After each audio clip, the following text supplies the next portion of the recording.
A teoria de que o think tank democrata Diálogo Interamericano controla o Foro de São Paulo foi lançada pelo meu amigo José Carlos Graça Wagner no começo dos anos 90, uma época em que ninguém no Brasil, muito menos ele próprio, tinha uma visão clara do esquema globalista em ação nos Estados Unidos. O Dr. Wagner foi o pioneiro nas investigações sobre o Foro de São Paulo, mas tão longe da realidade ele estava quanto a esse ponto em particular, que interpretava as ações do diálogo em termos do interesse nacional dos Estados Unidos, acreditando que o apoio dado por aquela entidade à esquerda latino-americana visava conter o fluxo da imigração ilegal que ameaçava a segurança interna daquele país. Transcorrida uma década e meia de apoio constante da esquerda democrata à abertura das fronteiras para os ilegais, essa hipótese deve ser considerada apenas um erro já longamente superado. Desenterrá-la é deixar-se hipnotizar por um fantasma. Que houve colaboração entre o diálogo e o foro, não se pode negar. Pelo menos um encontro discreto entre representantes das duas entidades aconteceu em maio de 1993. O fato foi completamente ocultado pela grande mídia norte-americana e só saiu na edição cubana do Grama no dia 5 daquele mês. Como no ano passado eu recebesse dos arquivos do Dr. Graça Wagner um recorte parcial da matéria, pedi que um assistente me buscasse o texto integral na biblioteca do Congresso.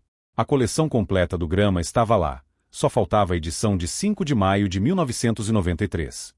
A mesma lacuna observou-se em várias outras bibliotecas, alimentadas por aquele organismo central. Coincidência ou não, a então diretora da seção latino-americana da Biblioteca do Congresso era a mesma pessoa que havia organizado o encontro entre o diálogo e o foro 15 anos antes. Por mais comprometedor que seja esse episódio, não se deve exagerar a sua importância, porque depois dele aconteceram tantos outros contatos diretos entre agentes globalistas de maior porte e representantes do Foro de São Paulo, e até mesmo das Farc, que as conversações de 1993 não podem ser vistas, hoje, senão como o vago começo de um flerte que já se estabilizou como casamento faz muito tempo. Mais ainda, esses contatos envolveram membros do CFR, Canson Foreign Relations, entidade todo-poderosa da qual o diálogo interamericano não passa de uma subestação retransmissora. Expliquei isso em um artigo aqui publicado em 5 de junho de 2006.18. Longe de representar uma expressão do poderio nacional americano, embora se utilize dele para seus próprios fins, o esquema globalista que protege a esquerda radical e o narcotráfico na América Latina tem um propósito declarado de quebrar a hegemonia dos Estados Unidos, facilitando a transformação da ONU em governo mundial. A eleição de Barack Obama, forçada por meio do controle absoluto dos meios de comunicação, que privou o eleitorado de informações essenciais sobre um candidato suspeitíssimo no qual jamais votaria se soubesse quem ele era, foi uma etapa importante do processo.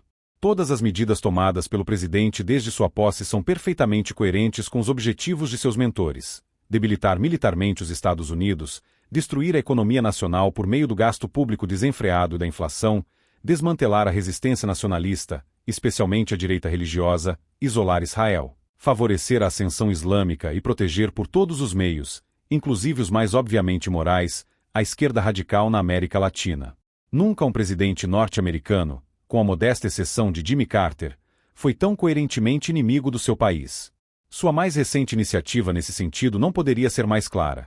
Condenando Honduras numa sessão em que a parte acusada não teve o menor direito de defesa, a OEA consolidou-se como escritório de advocacia a serviço do castrochavismo, do narcotráfico e de tudo que pode existir de mais anti-americano ao sul do Rio Grande. Mais realista do que os tagarelas iluminados da nossa mídia, ainda e sempre empenhados em camuflar as ações do Foro de São Paulo sob toneladas de desconversas anestésicas, a imprensa de Honduras foi direto ao ponto. Informou que, pelos bons préstimos de Barack Obama, o Foro de São Paulo assumiu o controle da OEA.